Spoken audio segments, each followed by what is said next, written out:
Com relação à aula de hoje, então, é a continuação daquela aula passada. A gente vai ver como são implementadas outras portas lógicas, tipo a NAND, que já tem ela de saída aqui, e umas portas lógicas sequenciais, que são aquelas que mantêm os valores da saída como uma espécie de memória.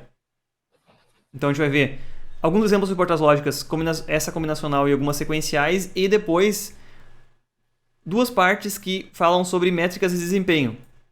Por que métricas de desempenho? As portas lógicas não são ideais, então elas têm limitações de velocidade e consumo de energia, que são as mais críticas, relacionadas com esse monte de elemento parasita que existe nos circuitos digitais. Tanto os gates quanto todas as outras partes lá, aquelas difusões, têm capacitâncias parasitas entre um nó e outro. E isso afeta o desempenho, porque afinal, toda vez que a gente for comutar a saída, como um exemplo aqui de um inversor, a gente vai ter que carregar e descarregar essas capacitâncias. Isso vai ser dissipar energia. Então, a parte final vai se falar sobre duas métricas de desempenho, atraso e potência, e como consumo de energia ou potência, e como elas se relacionam. Bueno, aqui eu tenho montada no esquemático o que é a porta lógica NAND. Relacionando com aquela que a gente acabou de ver, que era uma NOR, você consegue observar que aqui em cima a gente tem os transistores em paralelo, enquanto que na parte anterior ali nós tínhamos esses dois transistores em série, né? É a mesma estrutura, só que com duas portas de entrada. Então, essa aqui é uma NAND e, de novo, aquela condição é satisfeita. Toda vez que ligar um desses transistores de cima, são transistores tipo P, então eles ligam com tensão baixa no gate, quando a entrada B ou a entrada A estiver próximo de zero. A gente garante que um desses dois NMOS vai estar bloqueado, porque ele tem lógica inversa, né? E nos garante aquela propriedade de que nunca vai ter curto-circuito entre VDD e ground aqui, entre tensão positiva e alimentação negativa. A tabela verdade, sim. Ali a gente tem dois pares, né? No outro exemplo que o senhor mostrou ali, tinha 3 pares. Tem por algum motivo isso? É só para simplificar a visualização dele, mas eles são... É a mesma... Aqui eles são lógicas de duas entradas só, né? Se fosse adicionar três, eu botaria uma entrada C aqui também, mais um em paralelo em cima e mais um em série embaixo. Isso, no caso, a gente teria... No caso, só a nossa tabela verdade ficaria maior. Não teria outras características. Quando a gente for ver ali métricas de desempenho, mais transistores em paralelo quer dizer que tem mais componentes parasitas também entre eles, né? Que um transistor serve como carga para o outro, porque quando for ligar um transistor, ele vai ter que carregar todas as capacitâncias parasitas, aquelas que eu mostrei no esquema lá de baixo, dos outros transistores em volta, né? Porque olha só, vários componentes aqui são parasitas, né? A gente não gostaria que elas existissem. Essa aqui, ó, entre gate e dreno, essa aqui entre substrato e dreno, essa daqui entre gate e GND, entre gate e VDD. São elementos parasitas, eles existem por uma limitação física, porque as coisas estão tão próximas, porque tem cargas elétricas ali. O que aumenta, quanto a gente aumenta o número de componentes do sistema, é aumentar o número de parasitas, né? Aí pode afetar essas métricas de desempenho, mas é uma questão de lógica. Se eu preciso de uma porta lógica com duas entradas e uma saída, a gente faz uma NAND 2. Se a gente for fazer uma NAND 3, vocês já sabem vocês já sabem a receita de bolo aí. Bota mais em série e bota mais em paralelo. Tá. Entre esses aqui, ok? Ok. Assim como a NOT é a simplificação disso aqui. Se eu fizer uma NOT, olha só, eu corto a entrada B aqui, boto o curto-circuito nesse transistor de baixo, eu corto, virou uma NOT. Que é um transistor PMOS e uma NMOS. Vocês estão vendo que todo mundo é uma evolução de uma porta lógica mais simples? Eu tava na cabeça assim que tinha que ser sempre meio inverso, né? O sistema sempre é inverso do que a gente faz, né? Sim, exatamente isso. É o inverso. Porque a gente vai fazer uma AND e a gente faz uma NAND. Só trocando série paralelo em cima e embaixo, né? Tá. Olha só, também podem existir misturas aqui, olha só. Eu não implementei isso aqui, mas vai ficar como uma das tarefas de vocês. Um desafio para vocês verem aqui. Se eu implementar aqui, pensem partindo de uma NAND como aqui, e eu botar um terceiro transistor PMOS aqui em série, cortando aqui, e botar um transistor NMOS aqui em paralelo. Com os dois. Olha só, a gente inverteu exatamente as lógicas, ó. Supomos uma entrada C aqui e uma entrada C aqui. Esse é um transistor PMOS, esse é um NMOS. O que era em paralelo em cima ficou em série embaixo. O que era em série em cima ficou em paralelo embaixo. Isso aqui vai implementar uma outra função lógica, né? Só que agora não é uma função lógica bem homogênea, comportadinha. A nem de B. É uma A nem de B or C, eu acredito aqui. Porque inverte a relação. O que era AND, que era em paralelo, em série aqui embaixo, vai virar uma OR pelo C estar em paralelo. Então dá para implementar portas lógicas que implementam funções booleanas grandes. Não essas NAND NOR e ficar criando uma cadeia com um monte de portas lógicas. Pode ter uma porta lógica que implementa uma função inteira. E ela é muito mais simples e muito mais rápida do que implementar uma série de várias portas em sequência. É uma lógica composta aquela ali daí, no caso. Isso, uma lógica composta. Dá pra se montar uma lógica composta. Vai ficar como um exercício pra vocês. Eu botei lá uma lógicazinha simples que dá pra montar com 6 transistores. E eu quero ver se vocês exploram aqui e me mostram como fica esse circuito daquela lógicazinha. Tá nas atividades lá. Eu vou botar pra vocês logo em seguida aqui, também como recursos em aula, todas as simulações que eu tô apresentando pra vocês aqui, ok? Com essas fontes, a entrada direitinho, que geram esses pulsos certinho, pra gente poder visualizar a saída com todas as combinações diferentes. Bueno, essa aqui, então, é a tabela verdade daquela NAND ali. Que ela só tem 0 na saída quando as duas entradas estão em alto, que é o que a gente observa aqui. A saída dela está sempre em alto, a não ser quando as duas entradas subiram, nível lógico alto, então a saída vai para 0. E não tem memória, como vocês veem. Transicionou, qualquer uma das duas entradas transiciona o valor da saída. Né? Porque é uma lógica combinacional, né? Ela reage instantaneamente. Já agora a gente pode entrar numa lógica sequencial e começar a observar algumas coisas a mais aqui. Lógica sequencial são aquelas portas lógicas que têm uma memória. E nesse caso, para ter uma memória, a gente tem uma espécie de realimentação. O exemplo mais simples aqui, talvez um dos mais simples possíveis, é uma LET tipo set reset. Vocês lembram o que é esperado de uma LET tipo set reset? Lá em circuitos digitais.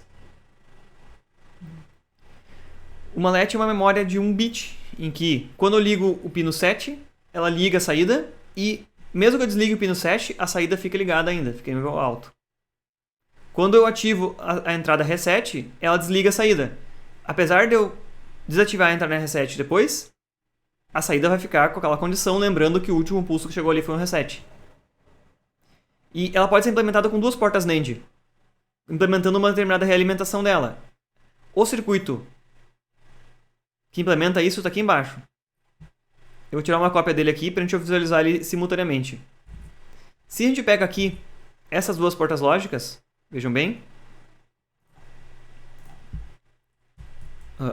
Uma das portas lógicas aqui, vou desenhar em cima dela, se vocês observarem, ela sai a saída Q e entra nessa entrada aqui. Essa é uma NAND. NAND A. Recebe a saída C, Q, e está numa das entradas dela. A outra entrada dela recebe o reset.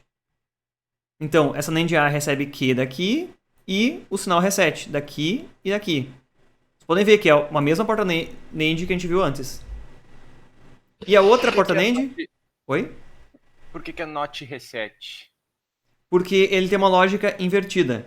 Quer dizer, em vez de quando subiu o nível lógico do reset, ele funciona quando desceu o nível lógico. A gente vai observar aqui embaixo na forma de onda depois. Ele é ativado em nível baixo. E como é que eu poderia trocar essa questão? É simplesmente eu botar uma NOT na entrada. Ele ficar ativado no nível alto. Mas assim a implementação é mais simples, para diminuir a complexidade, né, facilitar a visualização, não precisar botar um monte de transistores a mais. Mas vocês conseguem ver que essa aqui, então, é a NAND A, conforme está ali. E aquela que recebe Q invertido, Q barrado ou NOT Q, né? NOT Q aqui. Ele é ligado aqui e aqui. Então, a entrada dessa porta aqui é a NAND B. E recebe tanto o NOT Q quanto o 7. 7, que vem lá da fonte. E aqui embaixo também entra esse 7. Opa, aqui eu inverti a conexão, NOT Q e 7. Mas então, são correspondentes a essa estrutura aqui. Olhando nos símbolos lógicos mais fáceis de lembrar aqui. Como é que fica o comportamento dessa porta lógica aí, essa LET, então? Como vocês já chamaram a atenção aí, né? NOT 7 e NOT reset, eles são ativos em nível baixo. Então aqui eu ativei o pino 7, aqui eu ativei o pino reset. Todo esse período aqui em que ele está em nível alto, ele não está ativo. Quer dizer, eu não estou comandando para ligar a saída. Eu estou comandando para ligar a saída quando ele baixou. No reset, eu não estou comandando para desligar a saída.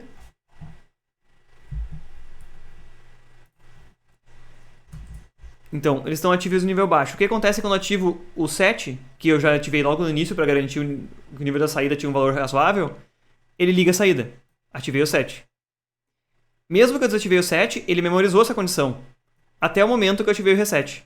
Isso aqui vocês devem ter aprendido lá em circuitos digitais, lá em sistemas digitais. É a lógica de funcionamento. Como o 7 não estava ativo e o reset não estava ativo, ele mantém o nível lógico. Ah, gerei mais um reset. Ah, não mudou nada, porque a saída já estava em nível lógico baixo. Resetada. No momento que eu ativei de novo o 7, ligou a saída. Então ele não tem um efeito combinacional só, porque eu mudei as saídas e a saída não mudou. Não é uma combinação direta das entradas, mas ele tem uma memória.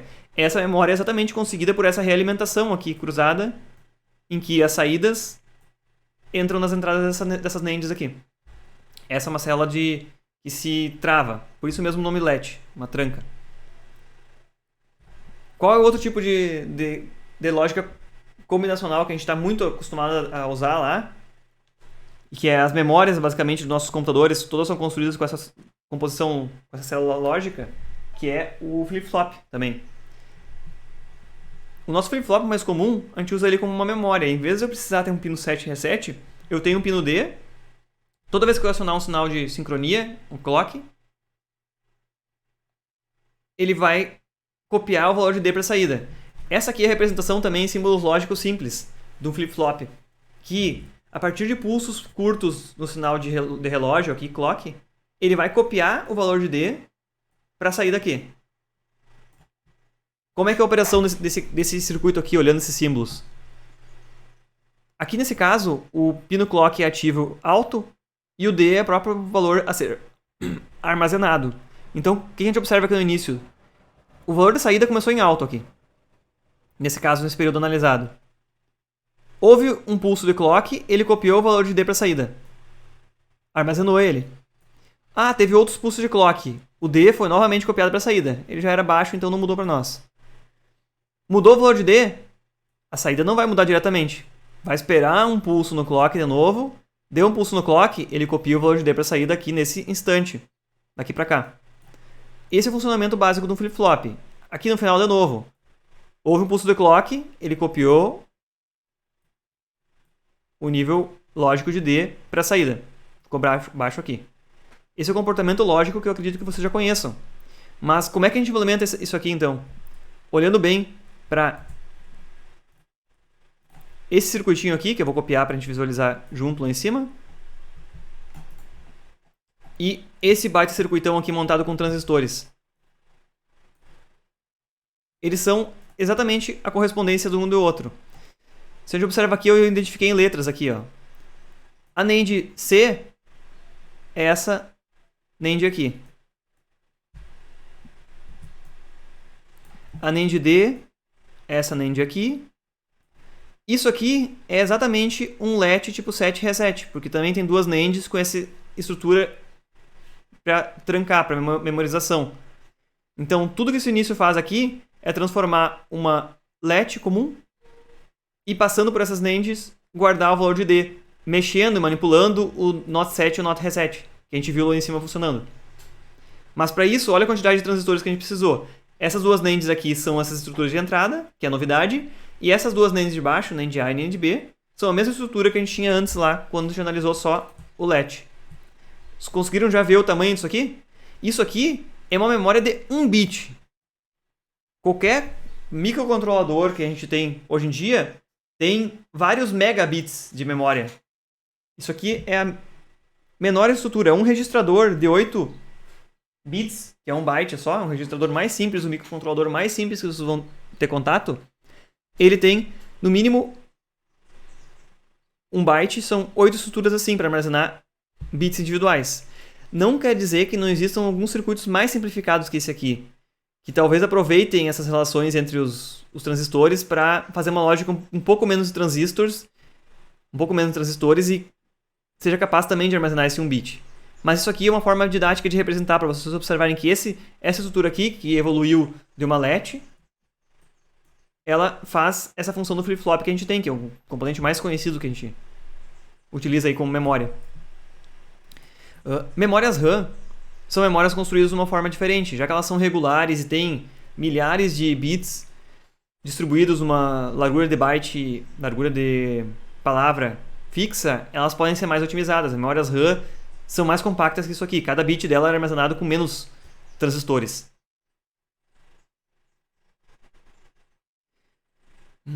Bom, isso aqui então fez aquela ponte entre o que vocês viram lá em circuitos digitais, das lógicas, combinacional e sequencial, e mostrando como elas são implementadas com transistores.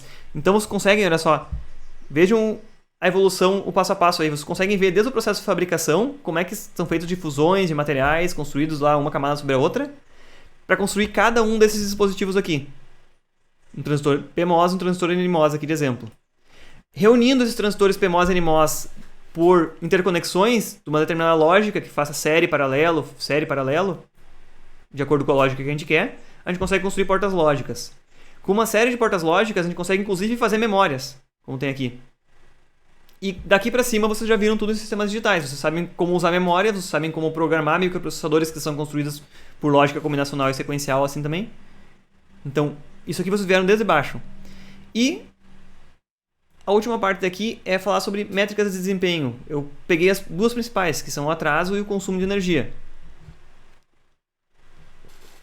O que é a maior métrica de desempenho que todo mundo olha quando vocês pegam qualquer sistema digital?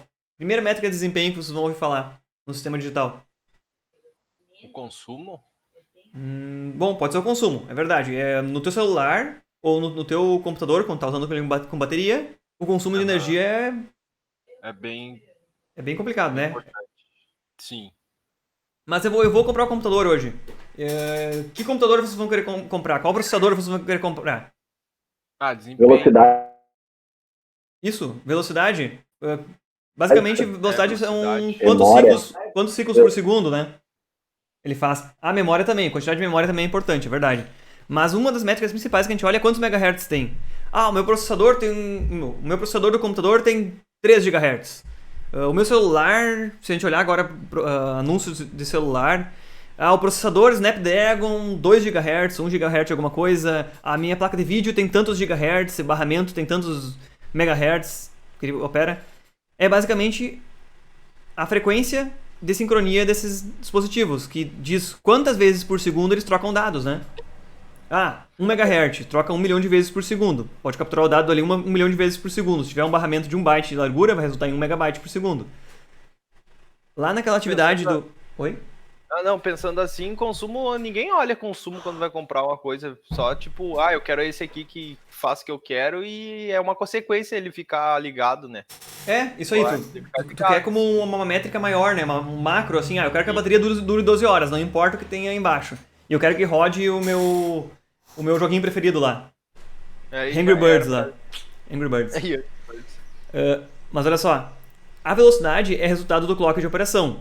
Não resultado direto, mas é muito relacionada, né, com o clock de operação. Que é o sinal de sincronia que diz quantas vezes eu vou poder trocar os valores da minha memória, quantas instruções meu processador vai gerar por segundo. Eu não botei como métrica de desempenho aqui, porque ela indiretamente impacta atraso e ela indiretamente impacta consumo de energia. Primeiro ponto, por que meus processadores não rodam a 50 GHz? Por que eu não tenho 50 bilhões de operações por segundo hoje em dia? Professor, não sei te dizer. Isso é aquecimento, professor? Isso é um ponto, beleza, aquecimento. Perfeito, é uma das coisas. Olha, se tu pegar individualmente uma porta lógica e ligar uma porta lógica com pouquíssimas coisas ali em volta dela, a 50 GHz, porque ela não ligaria. Aí uma porta lógica só, aquecimento não é problema, tá? Lembra aquele chip de 1 bilhão de transistores lá? 1 trilhão de transistores? Aquilo, o aquecimento era um problema. Quanto mais componentes juntos tu tem, maior problema. Agora, se tiver poucas portas lógicas avulsas, aí não tem problema.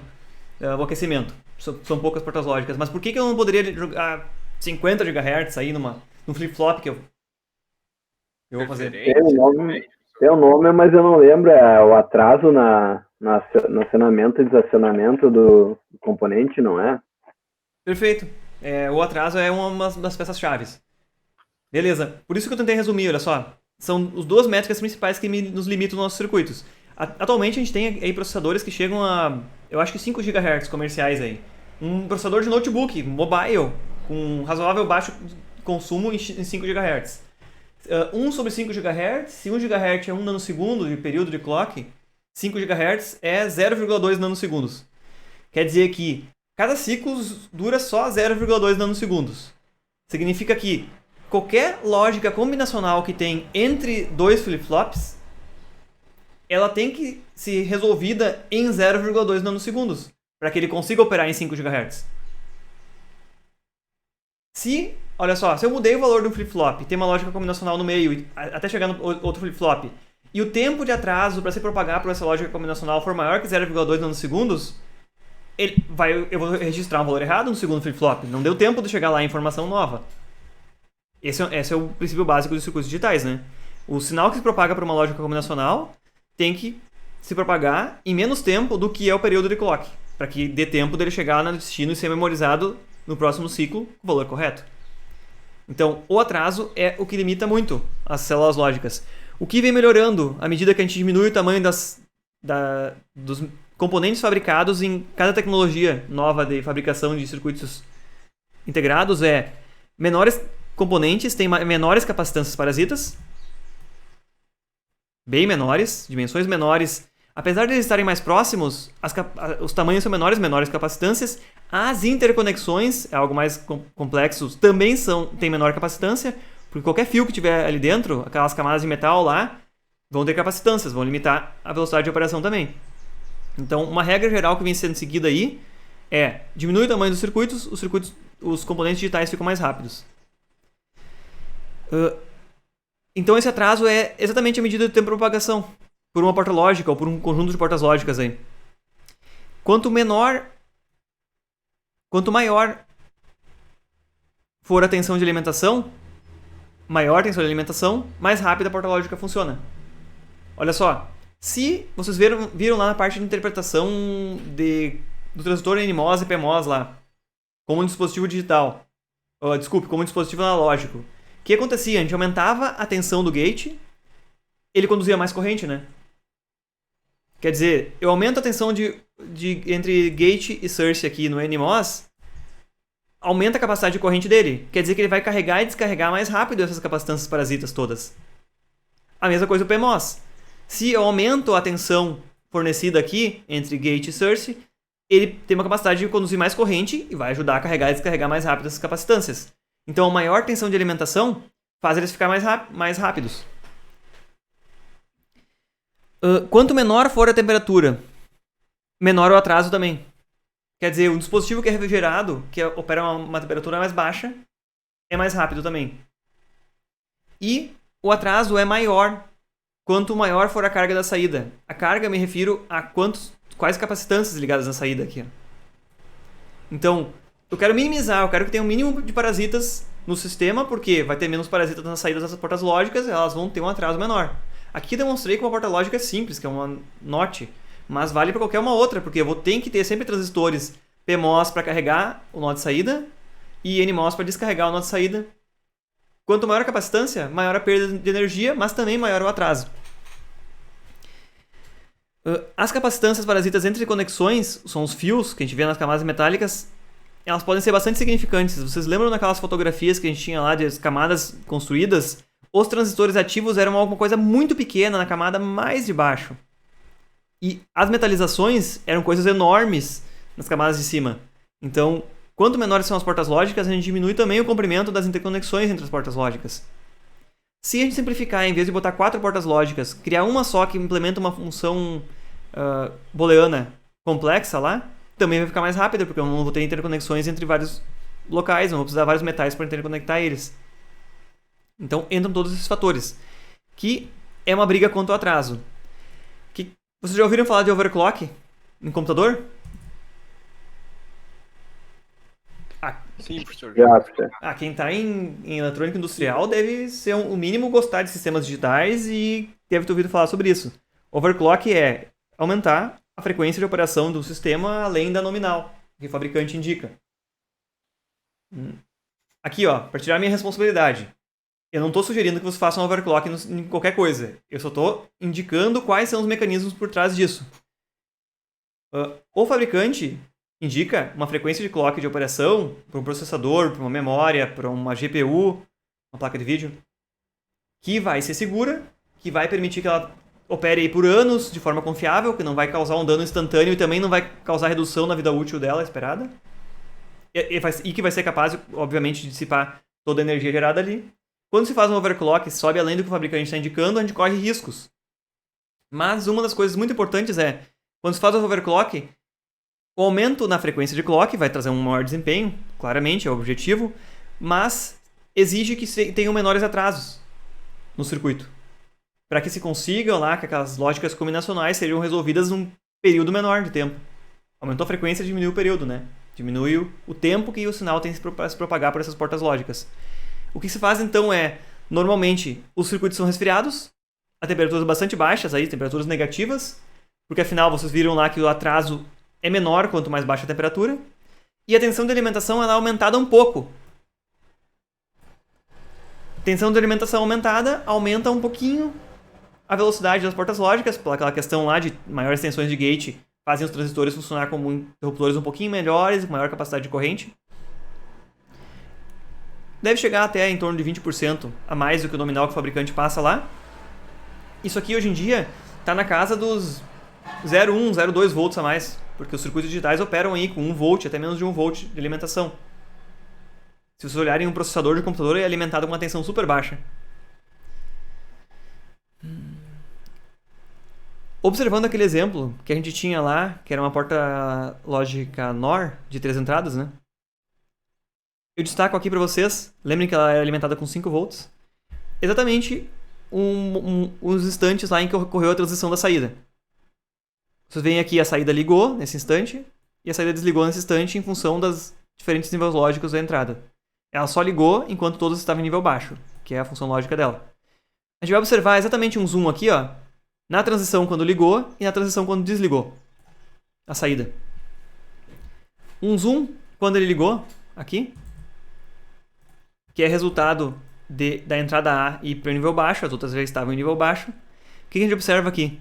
Entre a entrada A transicionar para o nível baixo e a saída atingir cerca de 90% da tensão máxima de alimentação, que está aqui marcado com 4,5 volt, marcado aqui, então, esse atraso aqui entre transição na entrada A até atingir 90% da tensão de alimentação é o atraso entre a porta A e a saída.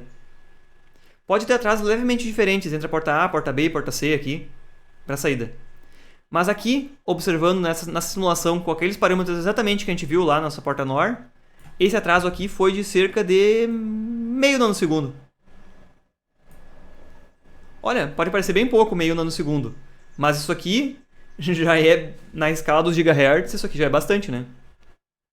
E observando o caminho contrário, que era quando houve uma transição de subida aqui, ó, na porta lógica entrada B e C aqui, simultaneamente, o atraso entre elas atingirem aqui aproximadamente a metade da tensão de alimentação e a saída chegar a, como ela estava baixando, cerca de 10% da alimentação, que é 0,5 volts.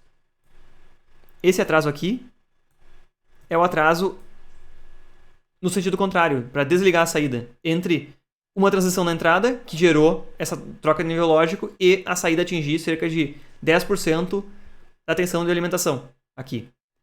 Vocês conseguem sugerir para mim aqui por que nesse caso aqui parece que foi muito mais rápido desligar do que foi para ligar a saída? De repente você tem uma sugestão para mim. Por que será que é diferente essa duração do tempo de carga e descarga, entrada e saída? Estou abrindo uma figura aqui para ajudar a esclarecer isso. Alguma sugestão? Eu ia falar ali para ligar tem tipo uma capacitância, né? Mas é que E daí deve ser. Deve ter o tempo de carga dessa capacitância para descarregar, eu não sei se é um resistor, como é que é. Lembra que a lógica CMOS tem sempre um transistor ligando direto, né? Essa porta lógica aqui, ó, que nós estamos simulando. Vou deixar ela aberta aqui do lado. Ok, mas olha só, é uma mesma capacitância, né? Porque ligou e desligou, mas o nó de saída é o mesmo, né? Então a capacitância parasita é aproximadamente o mesmo. Só que olha o detalhe. Para ligar, tem que correr corrente entre o VDD e o nó de saída. Esse é o nó de saída aqui. Ó. Tem que passar por 3 transistores ligados. E para desligar, basicamente qualquer um deles que ligar é um transistor só em série. Não precisa passar por um monte de transistores. Então, qualquer um desses aqui só tem que passar por um transistor. Aqui tem que passar por 3, que vão ter uma maior resistência em condução, tudo mais. Então, a carga dele é muito mais lenta que a descarga. E como é que isso pode ser otimizado? Poderia ser otimizado, por exemplo, aumentando muito mais o W desses transistores de cima. Para que eles ficassem mais rápidos, né? Maior o W, maior a capacidade de corrente de cada um deles. Já que eles estão em série, vamos tentar equilibrar. Já que eles estão em série, tem que passar por todos eles, a gente aumenta o W. Só que aí, ao mesmo tempo, a gente não tem como ganhar. Ao mesmo tempo, eles vão representar maiores capacitâncias, se aumenta o tamanho deles, para as outras portas lógicas que vieram antes. Então não existe almoço grátis. Você sempre vai pagar alguma coisa. Por um lado ou por outro, vai prejudicar. Mas conseguiram observar esse fenômeno então, né? Pode ter tempos diferentes de carga e descarga, claramente, e um dos motivos é esse. Por essa estrutura lógica ter componentes em série em paralelo. Deixa eu tirar aqui pro lado. O que mais nós temos aqui? Então, existem diferenças, olha só, cálculos de atraso entre as diferentes portas de entrada e saída. Até mesmo nos flip-flops, existem atrasos diferentes para a propagação do pulso de clock para a saída. Ou do D para a saída, quando ele muda. Então, as células lógicas que são construídas, elas são caracterizadas por esses atrasos diversos aí. Das entradas para saídas. E o outro ponto, o segundo aspecto, que eu comentei ali bastante, vocês também já citaram que é importante, é o tal do consumo de energia. Lá, inicialmente, vocês pensarem lá, anos 80, quando começaram a surgir os circuitos integrados grandes, os processadores, alguém que já pegou um processador 486, de repente tem até visto isso. Os processadores não tinham nem dissipador. Não tinha um dissipador de calor em cima. Era um pedacinho de alumínio, de repente, pequeno ali, e o próprio encapsulamento era capaz de dissipar. Por quê? As tecnologias eram grandes, não cabiam tantos componentes numa área. A área não é tão pequena para caber todas aquelas células lógicas. E os grandes atrasos faziam com que o relógio do sistema, o clock, fosse razoavelmente baixo. E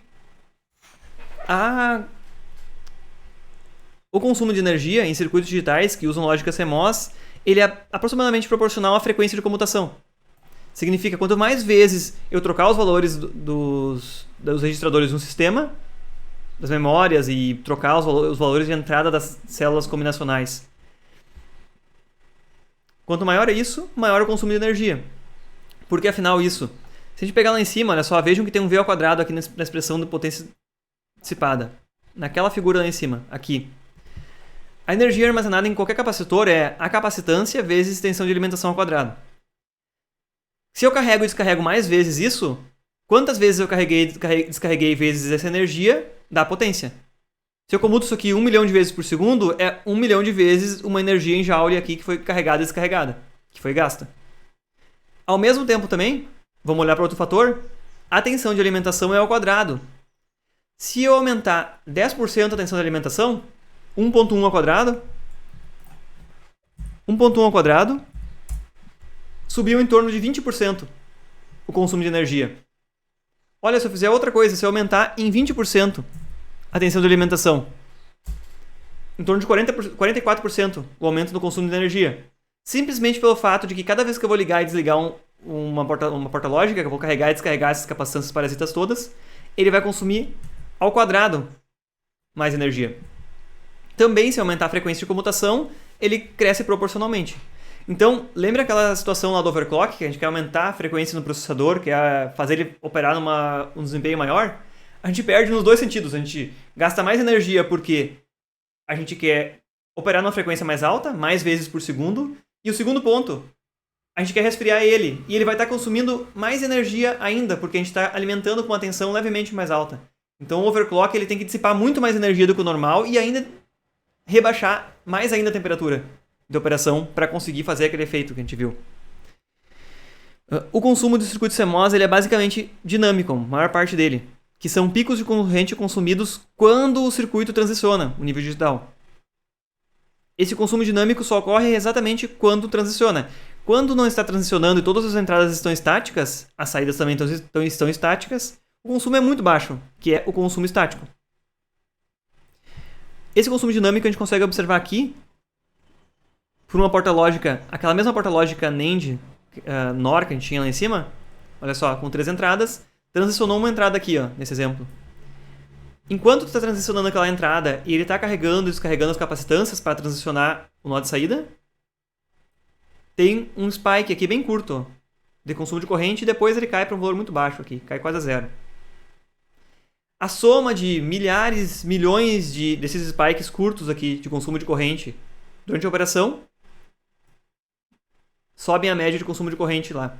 Apesar disso aqui ocorrer, olha só, uma transição bem curta aqui, são poucos nanosegundos de transição, é um valor razoável, 1 mA durante aquele período ali, a soma lá vai aumentando, mas isso aqui é o consumo de uma porta lógica, que eu botei aqui quais são as condições. Uma porta lógica que em torno de 29 MHz a entrada dela, a saída transicionou em torno de 12 MHz, 12 milhões de vezes por segundo, teve esse consumo. Ah, são poucos microamperes, né? Ah, um consumo dinâmico quase nada. Mas isso aqui implementa uma função lógica super simples. Se a gente pegar qualquer microcontrolador, deixa eu ver se eu fiz o cálculo aqui embaixo. Aqui, um exemplo. Se eu pegar um microcontrolador que tenham lá 1 milhão de portas lógicas, similares a essa aqui, que é uma porta lógica super simples, não é nem um flip-flop. Se eu operar ele a 10 MHz, e vamos dizer que o microcontrolador fica quase todos os registradores e quase tudo fica muito parado. A probabilidade de qualquer sinal como está lá dentro do microcontrolador é só 5%, porque a maior parte do tempo só a parte de processamento, interpretação de instruções que está realmente mudando todos os ciclos. Ainda assim, um microcontrolador bem pequeno, que tem cerca de 1 milhão de portas lógicas, ele vai ter 238 mW dissipados. Ó, isso foi uma estimativa bem simples. A partir de esses dados que eu simulei uma porta lógica, eu extrapolei, fiz uma regra de 3 lá, considerando que a probabilidade de como está cada uma das portas lógicas em torno de 5%, ele chegou numa corrente consumida, a partir dessa corrente média aqui minha, e uma potência consumida então. Só que 238 mW para um microcontrolador é bastante. Os microcontroladores comerciais, eles lidam com isso de alguma forma. Isso aqui foi só uma estimativa bem grosseira, mostrando uma porta lógica que eu simulei. Um sistema digital, como o microcontrolador, ele é mais complexo, né? Ele tem muito mais coisas aí dentro. Isso aqui é uma estimativa, 238 mW, mas existem formas de diminuir essa probabilidade de comutação dos componentes, diminuir esse gasto dinâmico dos nossos sistemas digitais. Quer dizer, quanto menos picos de corrente ocorrerem, e menos comutações, melhor. Existe um dos recursos que se chama clock gating. Vocês vão ouvir falar sobre isso aí. Processadores, por exemplo, processadores de vários cores, como de um computador, de um celular, eles desligam partes inteiras do sistema, removendo o sinal de clock e parando efetivamente partes do sistema para evitar esse consumo dinâmico. É assim que vocês conseguem comprar um microcontrolador da Texas Instruments aí e olhar lá que ele consegue operar com nanoamperes. Um microprocessador de 32 bits operando com uma frequência de clock razoavelmente baixa, ele consegue consumir 5 nanoamperes, por exemplo, um modo de consumo baixo de energia, porque ele remove o clock de grande parte do sistema. A maior parte do processador e as memórias dele nem recebem o clock, eles ficam completamente parados, só quando você executar uma instrução que vai utilizar aquela parte do sistema que ele observa por uma lógica aí e ativa aquela parte do sistema para que ela receba o clock. A outra parte do componente de consumo, que agora sim é crítica nesse microcontrolador que eu falei aí, de 5 nanoamperes de consumo, e que é complicado também e é relevante quando a gente fala em dispositivos móveis, aí no celular, por exemplo, ou até mesmo no relógio, que fica grande parte do tempo parado, só quando ele vai dar um tique ali, que ele vai comutar alguma parte, comutar um computador ou algo assim, ela realmente é maior. é o consumo que essas portas lógicas têm quando não tem transições. Seria o consumo que existe aqui, ó, que são pouquíssimos nanoamperes antes de uma... ou quando não tem transições, nenhuma entrada, nenhuma saída. Esse consumo é 2, 3, 4 ordens de grandeza menor. Se a gente observar só a corrente medida aqui, é muito menos que microamperes. Aqui deve ser poucos picoamperes para uma porta lógica só. Mas a gente tem 1 milhão de portas lógicas em paralelo, e isso já começa a crescer. Nesse caso, para redução do consumo estático, também é implementado em processadores maiores, aí, em sistemas mais complexos, é algo chamado Power Gating, que é realmente remover a tensão de VDD, de alimentação, de partes do sistema. Remover a tensão de alimentação não somente faz ele ficar parado, que não vai comutar aquela parte do sistema, mas perde tudo que está armazenado em memórias voláteis. Todos os flip-flops que tiverem lá, quando eu remover a alimentação, ele desligou e perdeu a informação. Então é mais complicado, né? Fazer esse Power Gating. Desligar realmente partes inteiras do sistema. Se eu faço somente aquele Clock Gating, que é só não deixar o sinal de sincronia chegar a partes do sistema, o que está naquelas memórias, naqueles flip-flops e latches lá, continua armazenado. Ele simplesmente não recebeu o sinal de clock, não recebeu novas transições. Power Gating é realmente desligar a alimentação de partes do circuito inteiro, porque vai diminuir tanto o consumo dinâmico quanto o consumo estático, mas aquela parte do sistema realmente perdeu a sua função. Hoje em dia que a gente trabalha com processadores de múltiplos cores, aí, até microcontroladores já tem mais que um core, às vezes 2, 4 cores. Microprocessadores de computador tem 8 cores, mais. Ele pode desligar seções inteiras do processador para evitar esses dois tipos de consumo aqui. Esse consumo estático ele vem basicamente de pequenas correntes de fuga que tem nos transistores, tanto NMOS quanto PMOS, devido a pequenas não idealidades lá na rede cristalina e que mesmo que um transistor tenha tensão entre gate e source 0, iria desligar tanto o NMOS quanto o PMOS, uma pequena corrente pode escapar aí, uma corrente de fuga. Ela só é significante quando realmente o sistema é muito grande e mais significante nessas tecnologias que têm dimensões muito pequenas, em que qualquer pequeno erro ali na rede cristalina, uma impureza que não deveria estar no lugar correto ali, pode causar uma pequena fuga. Mas também, na casa de poucos picoamperes, escalada aí para milhões de componentes, bilhões de componentes no microprocessador, isso começa a ficar significante. Bueno, eu acredito que é isso aqui então, as duas grandes métricas de desempenho. Espero que fique claro para vocês aí como isso aqui afeta o que realmente a gente escolhe. Todos aqueles sistemas que a gente tem na mão aí, não existe algo grátis. A gente quer maior desempenho, a gente vai gastar mais energia, a gente vai precisar ter uma área maior para ter mais componentes. E tudo isso aí está interrelacionado nos sistemas digitais e nos sistemas CMOS também.